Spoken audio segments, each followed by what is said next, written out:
మాజీ సీఎం జగన్మోహన్ రెడ్డి 2019 నుంచి 2024 వరకు కూడా పరిపాలన చేశారు.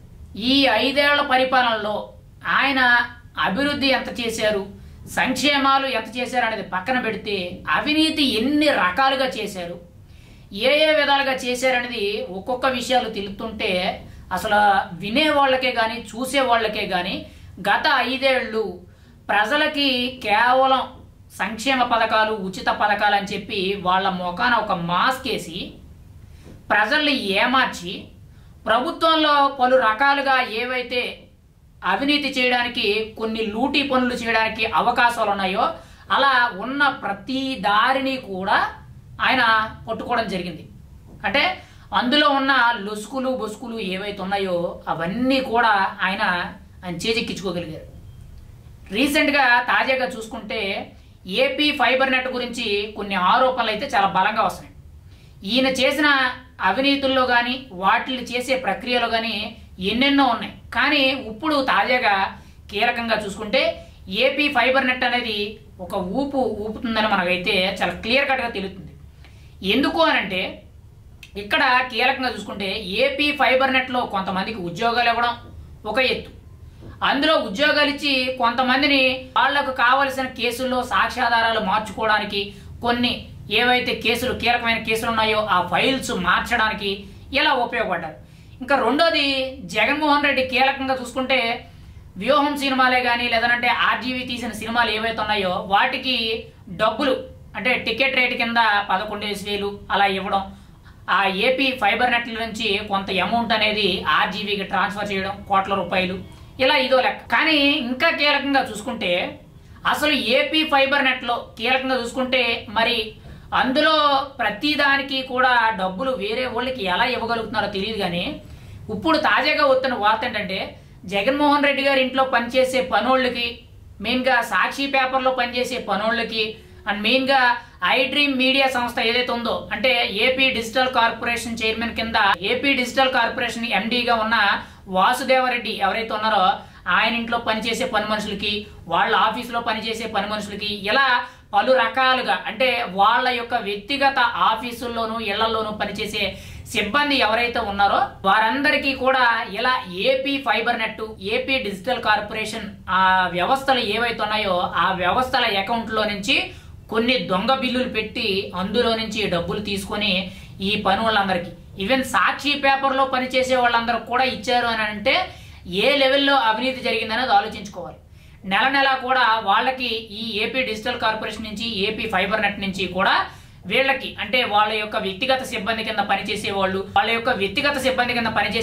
వాళ్ళ ఇంట్లో పనిచేసేవాళ్ళు ఇలా పలు రకాలుగా ఎవరైతే వాళ్ళకి పనిచేస్తారో ఆ జీతాలన్నీ కూడా గవర్నమెంట్ ఆధీనంలో నుంచి ఈ AP fibre net, AP digital కార్పొరేషన్కి సంబంధించి వీటి ఖాతాలోనే తీసుకున్నారు. అంటే ప్రజాధనాన్ని దారుణంగా లూటీ చేసి దోపిడీ చేసేసారు. ఇది మంచి ఎగ్జాంపుల్. ఇంకా ఇలాంటివి ఎన్ని రాబోతున్నాయని చెప్పి ఆ ఏపీ ఫైబర్ నెట్కి సంబంధించిన ప్రజెంట్ ఎండీగా జీవీ రెడ్డి ఎవరైతే ఉన్నారో ఆయన విజిలెన్స్ అధికారులకి నివేదిక ఇవ్వడం జరిగింది. ఇప్పుడు దాని మీద పూర్తి స్థాయిలో విచారణ అనేది జరుగుతుంది. ఇంకా అందులో ఎంతమందికి ట్రాన్సాక్షన్లు జరిగినాయి, ఎవరెవరికి ఎక్కడ ఎంతెంత ఇచ్చారు అనేటట్టు ప్రతి ఒక్కటి కూడా బయటకు తీసే నేపథ్యంలో చాలా కీలకంగా వ్యవహరిస్తారు. అయితే ఇందులో ఎవరెవరు ఉన్నారు, వారికి ఎంతెంత ముడుపులు అందాయి అనేది ఇప్పుడు కీలకంగా విజిలెన్స్ అధికారులు అయితే బయటకు తీయబోతున్నారు. గత 5 ఏళ్లు కూడా జగన్మోహన్ రెడ్డి గారు పరిపాలన చేశారో లేదు అని అంటే రాష్ట్రంలో పలు రకాలుగా ఎలా అవినీతి చేయొచ్చు, అవినీతి చేసిన వాటిని ఎలా దారి మళ్లించవచ్చు అనే విధంగా ఆయన ఇప్పటి వరకు కూడా దేశంలోనే ఇంత భారీ స్థాయిలో అవినీతి కుంభకోణాలకే కానీ అవినీతి పరుల లిస్టు తీస్తే మాత్రం ఖచ్చితంగా ఆయన ఉంటారు. ప్రతి చిన్నదాన్ని కూడా మనం ఆల్రెడీ గత కొద్ది రోజులుగా కొన్ని వీడియోస్లో చెప్పుకున్నాం. మెయిన్గా స్టేషనరీ ఖర్చులు అని చెప్పి దాదాపుగా 12,90,00,000 వరకు వాడుకున్నారని, ఎగ్ పప్పులు, కర్రీ పప్పులు తినడానికి అంటే స్నాక్స్ కింద తినడానికి దాదాపుగా 3,64,00,000 వరకు కూడా తీసుకున్నారని, మెయిన్గా తాడేపల్లి ప్యాలెస్లో ఎలకలు పట్టడానికి ప్రత్యేకించి కూడా 1,40,00,000 రూపాయలు ఖర్చు చేయడం. అండ్ మెయిన్గా చూసుకుంటే కొద్ది రోజుల కిందట కూడా అండ్ ఫెన్సింగ్ ఏదైతే ఉందో అంటే జగన్మోహన్ రెడ్డి ఇంటి చుట్టూ ఏదైతే ఐరన్ గ్రిల్స్తో కట్టిన ఒక పెద్ద బ్యారిగేడ్ లాంటి ఫెన్సింగ్ ఏదైతే ఉందో దానికి దాదాపు 7,90,00,000 వరకు కూడా ఖర్చు చేయడం.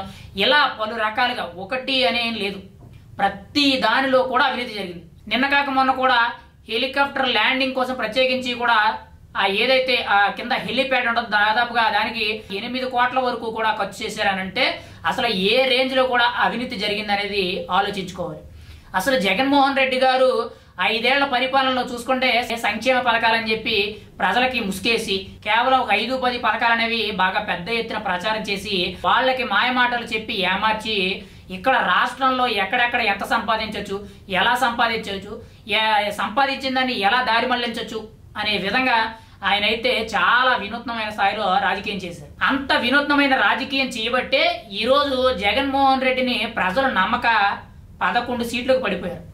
కేవలం ఈరోజు జగన్మోహన్ రెడ్డి గారికి 11 సీట్లు వచ్చినాయనంటే మొట్టమొదటి కారణం ప్రజలు జగన్మోహన్ రెడ్డి అనే వ్యక్తి రాజకీయ నాయకుడి కింద కానీ ఒక సీఎం కుర్చీలో కూర్చునే అర్హత లేదు అనే విధంగా డిసైడ్ చేశారు. ఎందుకు అనంటే ఎక్కడ చూసినా కానీ అవినీతి, స్కాము, కబ్జాలు ఇలాంటివి ఎక్కువ కనబడతాయి తప్పితే ఎక్కడా కూడా పలానాది అభివృద్ధి చేసాం, పలానాది కట్టాం, దానివల్ల ఇంతమందికి మేలు జరిగింది, ఇంతమందికి ఉద్యోగాలు వచ్చినాయి, ఇంతమంది బాగుపడ్డారు, ఇంతమంది భవిష్యత్తులో వాళ్ళందరికీ కూడా ఒక దిక్సూచి అవుద్ది అనేటట్టు ఎక్కడా లేదు. ఏ పని తలపెట్టినా కానీ అంటే అది శుభకార్యం కావచ్చు, అశుభకార్యం కావచ్చు, లేదంటే ప్రభుత్వం పని కావచ్చు, ప్రైవేట్ పని కావచ్చు, వ్యక్తిగత పని కావచ్చు, ఏదైనా కానీ పని జరిగింది అని అంటే నీకెంత నాకెంత ఫైనల్గా డీల్ ఎంత అనే విధంగా వ్యవహారం అయితే నడిచింది తప్పితే అంటే ఆయనే చెప్పారు దోచుకో దాచుకో దండుకో అనేది చెప్పినట్టున్నారు ఒక సామెత. యాక్చువల్లీ అది ఎవరిని ఉద్దేశించి చెప్పారో ఆయన అయితే నాకు తెలియదు, కానీ మొట్టమొదటిగా కీలకంగా చూసుకుంటే ఆయన చెప్పిన ఆ వాక్యం ఏదైతే ఉందో అది ప్రత్యేకించి ఆయనకే సూట్ అవుద్ది. ఎందుకు అనంటే ఇక్కడ AP fibre net, AP digital corporation నుంచి నిధులు అనేవి సేకరించి వాళ్ళ ఇంట్లో పనిచేసే పనోళ్ళకి, సాక్షి ఆఫీసులో పనిచేసే పనోళ్ళకి, ఏపీ డిజిటల్ కార్పొరేషన్ నుంచి ఏపీ ఫైబర్ నెట్ తీసుకొని వాళ్ళ యొక్క డ్రైవర్లకి, పనోళ్ళకి ఇస్తున్నారనంటే అసలు ఏ విధమైన అవినీతి జరిగిందనేది ఆలోచించుకోవాలి. కేవలం ప్రజాధనాన్ని ఇంత దారుణంగా దుర్వినియోగం జరిగిందనంటే ఇప్పటి వరకు కూడా గత 50 ఏళ్ల నుంచి కూడా ఎంతో మంది రాజకీయ నాయకులు, సీనియర్ రాజకీయ నాయకులు చనిపోయిన వారే కానీ బ్రతుకున్న వాళ్లే కానీ ఎవరూ కూడా ఇంత దారుణమైన అవినీతి అయితే చేయలేదు. కానీ జగన్మోహన్ రెడ్డి వాళ్ళందరికీ కూడా అనకూడదు కానీ ఒక రాజులో తయారయ్యాడు. అంటే వాళ్ళందరూ కూడా జగన్మోహన్ రెడ్డి కంటే కిందే తప్పితే పైన అయితే ఉండరు. ఎందుకంటే వాళ్ళందరికంటే 10 మెట్లు ఈయన అవినీతిలో ముందున్నాడు. చాలా కీలకంగా తెలుస్తుంది. ఇలాంటి చిన్న చిన్న వీటికి ఇన్ని కోట్లు ఖర్చు పెట్టి, ఫేక్ బిల్లులు పెట్టి, తప్పుడు బిల్లులు పెట్టి ప్రజాధనాన్ని బయటకు తీసి ఆ బయటకు వచ్చిన ధనాన్ని ఇష్టానుసారంగా పనిచేసుకున్నారు అని అంటే ఎంత దారుణంగా అవినీతి జరిగిందనేది అసలు చెప్పుకోవడానికి ఊహాతీతం. మరి ఇలాంటి ముఖ్యమంత్రిని ఖచ్చితంగా ప్రజలు ఓడించకుండా ఉంటారు అని అంటే ఖచ్చితంగా జరగని పని. అందుకే ఈరోజు ప్రజలు ప్రత్యేకించి కూడా గుర్తించి 11 సీట్లు ఇచ్చారనంటే జగన్మోహన్ రెడ్డి గారికి మరి ఆయన ఏ రేంజ్లో అవినీతి చేశారనేది తెలియాలి. ఇంకా చాలా మంది ప్రజలు కూడా పైన జరిగింది తెలిసింది తప్పితే ఎక్కడా కూడా లోతుగా వెళ్తున్నట్టు, ప్రతి దాంట్లో కూడా లోతుగా చూస్తున్నట్టు ఎక్కడా తెలియదు. కానీ జగన్మోహన్ రెడ్డి వెనకాల ఉన్న వ్యక్తులే కానీ, ఆ పార్టీ నాయకులే కానీ, కార్యకర్తలు ఎవరైతే ఉన్నారో వాళ్ళకి తెలుస్తాయి.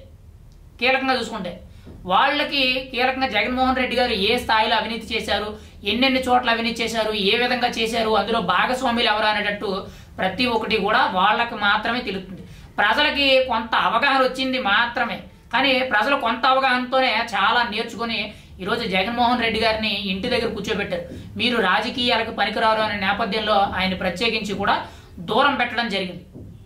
కానీ ఏదేమైనా ఫైనల్గా నేను చెప్పదలుచుకుంది ఏంటంటే జగన్మోహన్ రెడ్డి గారి అవినీతిలో కీలకంగా చూసుకుంటే ఇన్ని దారులు అనేవి ఏ రాజకీయ నాయకుడు చేయలేదు, ఏ రాజకీయ పార్టీ చేయలేదు. ఇన్ని రకాలుగా అవినీతి చేసి సంపాదించడం అని అంటే కేవలం వైఎస్ఆర్సీపీ పార్టీకి మాత్రమే చెల్లుతుందని చాలా బలంగా చెప్పవచ్చు.